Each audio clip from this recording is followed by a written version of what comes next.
दिवसभर शहरात आपला शेतमाल विकून शामराव लगबगीने आपल्या गावाकडे निघाला.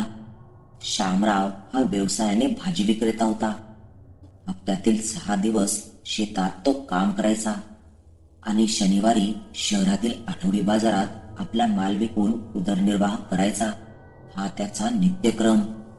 त्या अभद्र दिवशी शामराव यांना जरा उशीर झाला. त्याच्या गावातील बाकीचे भाजी विक्रेते समोर निघून गेले होते. त्यांना अंधार पडायच्या आतच घरी पोहोचण्याची घाई असे. त्याला कारण पण तसेच होते.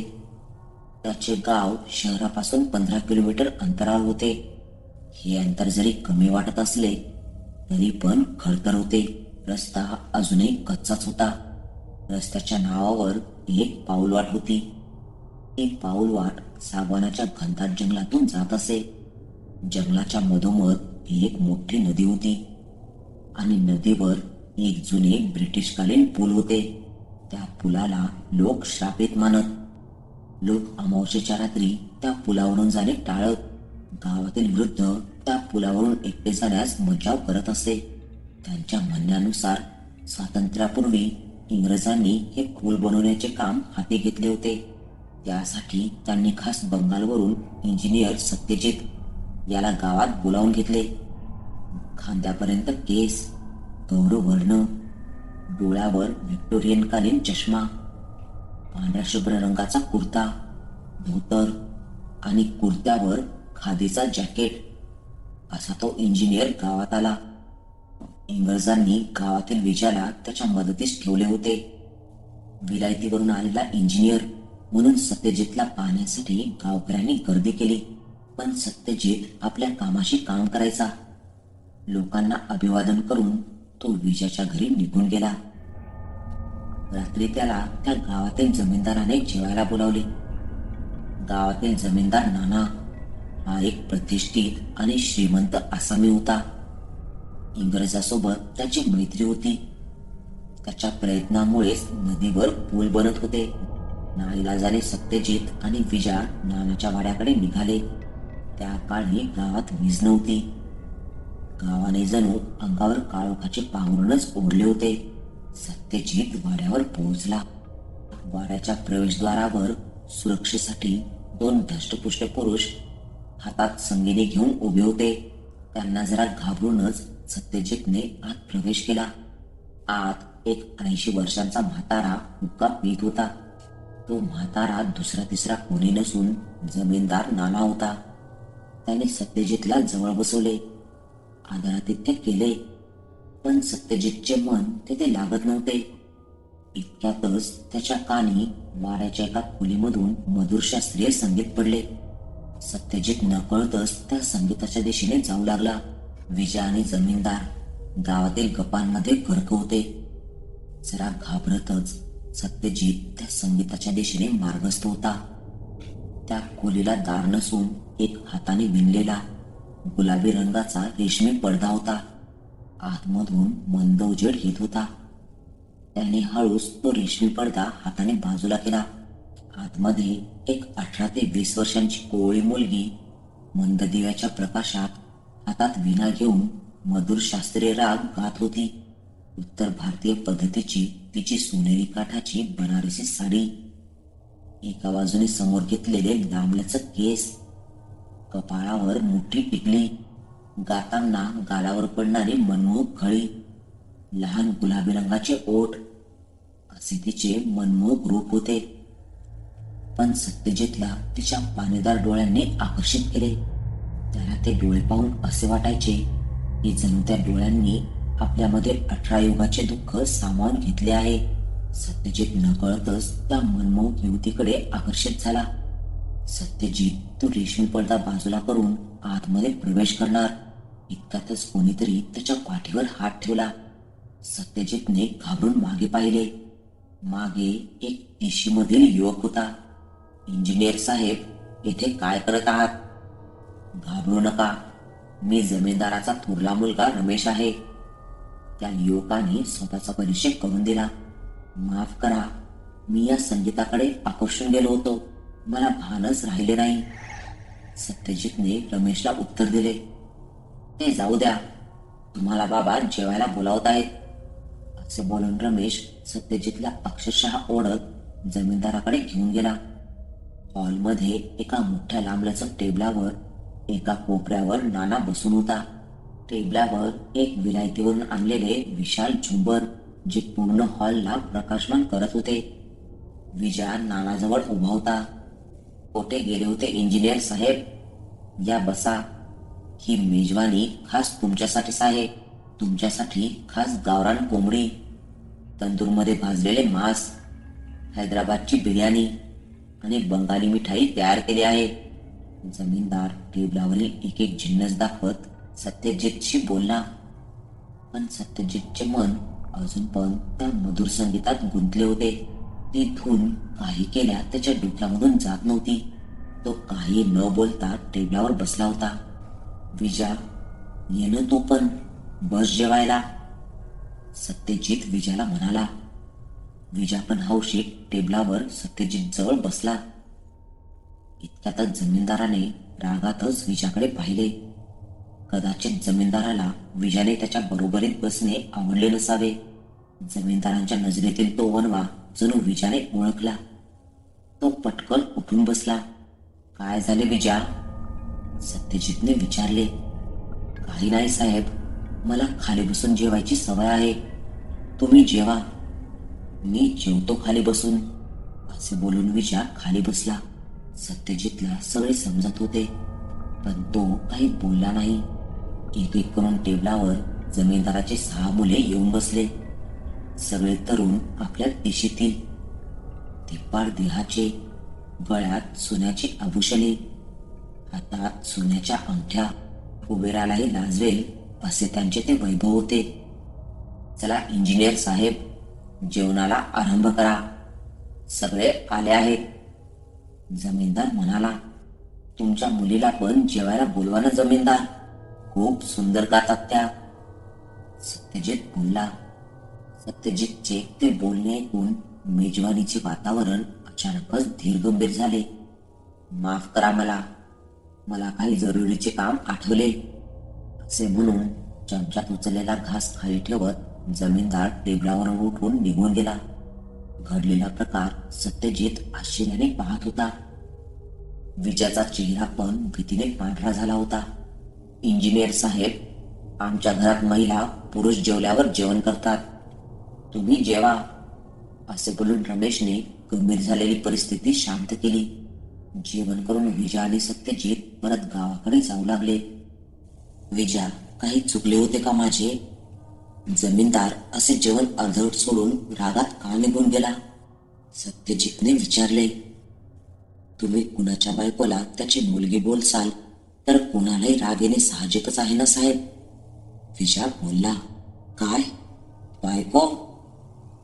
पण ती मुलगी तर फक्त 20 वर्षांची आहे, सत्यजित आश्चर्याने म्हणाला. साहेब, जमीनदार राक्षस आहे. त्याच्या वाईट नजरेमुळे त्या घरात त्याच्या सुना पण नांदत नाही. 6 मुले आहेत जमीनदाराला. सगळ्यांचे लग्न झाले, पण एकही सून नवऱ्याबरोबर नाहीये. हे 4थे लग्न आहे जमीनदाराचे. बनारसवरून ही मुलगी लग्न करून वाड्यावर घेऊन आला आहे तो. मी असे ऐकले आहे की ती मुलगी मोठ्या चांगल्या मनाची आहे. तिनेच गावकऱ्यांसाठी हा पूल बांधण्याचा तगादा जमीनदाराकडे लावला होता. अरे, पण त्या दोघांमधील वयाचे अंतर, सत्यजित निराशेत बोलला. त्या मुलीच्या आईवडिलांनी काही विचार न करता पैशाकरिता आपल्या मुलीचे लग्न लावून दिले, तर तुम्ही कशाला इतका तिचा विचार करताय? जाऊ द्या तिला. उद्यापासून आपल्याला पुलाचे काम सुरू करायचे, विजया तो विषय बदलत बोलला. रात्री सत्यजितला झोप काही येत नव्हती. त्याने डोळे बंद केले की त्या युवतीचा सुंदर चेहराच त्याच्या डोळ्यासमोर येत होता. दुसऱ्या दिवशी सकाळी सत्यजित पुलाचे काम सुरू करण्यापूर्वी विजयासोबत गावातील महादेवाच्या शिवालयात गेला. पण तेथे त्याला आश्चर्याचा गोड धक्का बसणार होता. तेथे जमीनदाराची बायको आधीच येऊन पूजा करत होती. विजा, ही जमीनदाराची बायको आहे ना? सत्यजितने विचारले. हो, विजाने उत्तर दिले. किती धार्मिक आणि निर्मळ आहे ना गायत्री देवी. सत्यजित स्वतःशीच हळू आवाजात बोलला, साहेब, जमीनदाराच्या बायकोशी दूर राहणेच योग्य. एक मिनिट, तुम्हाला जमीनदारांच्या बायकोचे नाव कसे माहिती? विजाने सत्यजितला प्रश्न केला. पडले मला माहिती. ते जाऊ दे तू. जमीनदाराची बायको प्रसाद देण्यास येत आहे. सत्यजित विषय बदलत बोलला. गायत्री प्रसाद लोकांना वाटत सत्यजित जवळ आली.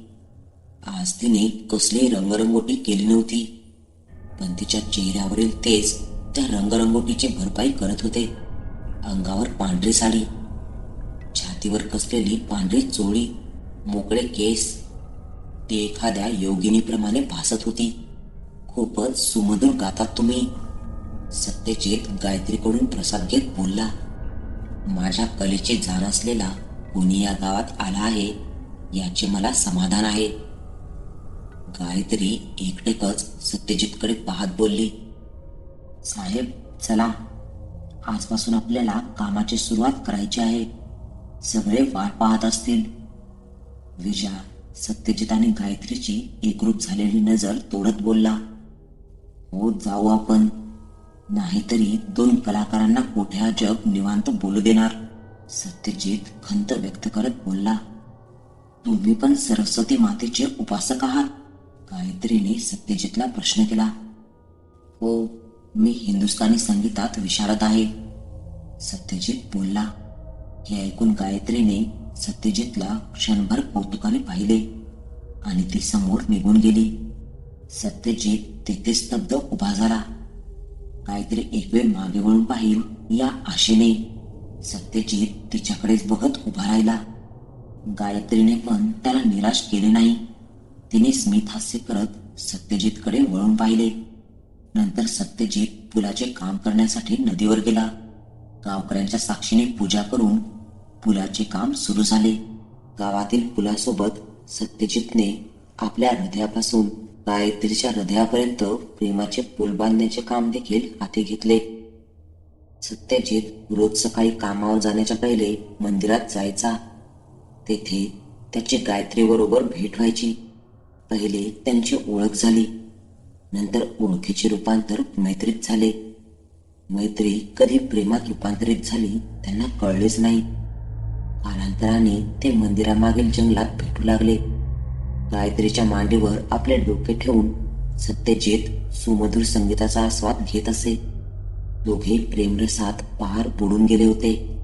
ज्याप्रमाणे कस्तुरीचा सुगंध लपून राहत नाही, त्याप्रमाणे सत्यजित आणि गायत्रीचं प्रेम देखील लपून राहणार नव्हतं. विजयाला सत्यजितवर शंका आली. एक दिवस त्याने सत्यजितचा पाठलाग करायचे असे ठरवले. त्याची शंका खैर ठरली. सत्यजित आणि गायत्री रानात हातात हात घालून नदीकाठी बसले होते. विजय हळूच त्यांच्या मागे असलेल्या झाडाजवळ जाऊन उभा राहिला. सत्यजित, माझे मन काही इथे लागत नाहीये, मला इथून घेऊन चल.